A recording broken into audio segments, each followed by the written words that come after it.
I've been telling people for years in the film industry, Australia should be making genre films.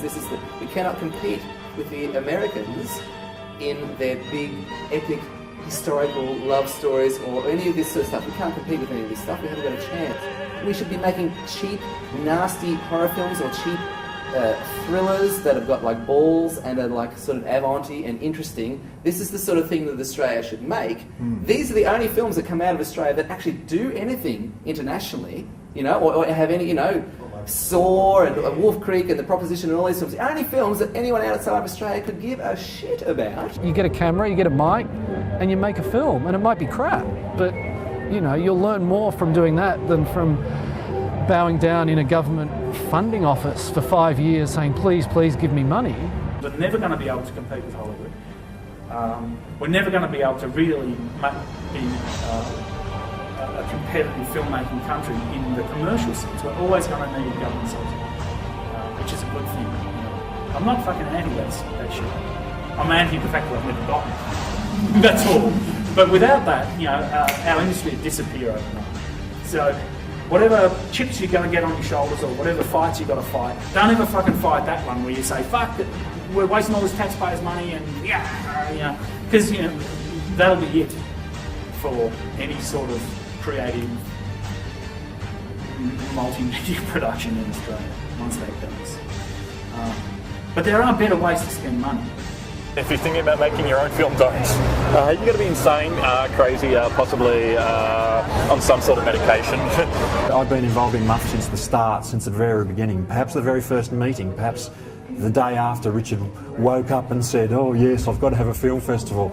You know, it was very reactionary in the first place, but it's very proactive on the other hand, in that we've gone out and actively sought out filmmakers and film types that wouldn't be screened anywhere else, and especially with a heavy reliance on independent filmmaking, people with a camera and sound who just go out and do it for themselves, write their own scripts, do everything, and this is, you know, grassroots filmmaking.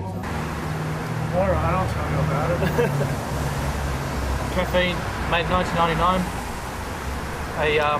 It's a real drama thriller about a guy that stays awake for 3 days, just drinks coffee, and on the last night when he's about to go to sleep, as he's wrecked, he is forced into having to take care of the security duties at a 24-hour supermarket. So basically he's got to manage the supermarket on absolutely no sleep for 3 days.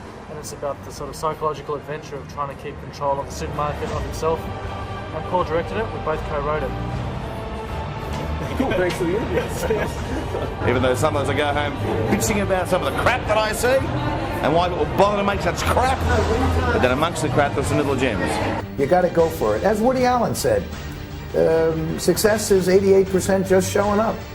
Of course, he allegedly is fucking his daughter. Did it mess with your head at all, having to get into the mind of the hitman, writing it and acting it? Oh yeah, I think it did. I think it changed me. It changed me, and I'm not quite the same as I was. Really? I don't know if I'll ever be.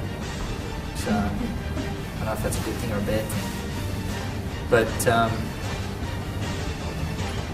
yeah, it's just something you have to deal with, I suppose. For me, first-time director, I had no idea how much was involved. It's a whole bunch of little elements that for some reason come together at the end and make a film. What I learned about muff is that I need to get a projector and I could do my own muff. I didn't care for Super Size Me because that was just whining. That was like, oh, Big Brother should take care of us. Big Brother should... Blah, blah, blah. No, stop eating the shit. Stop going to see these crappy movies.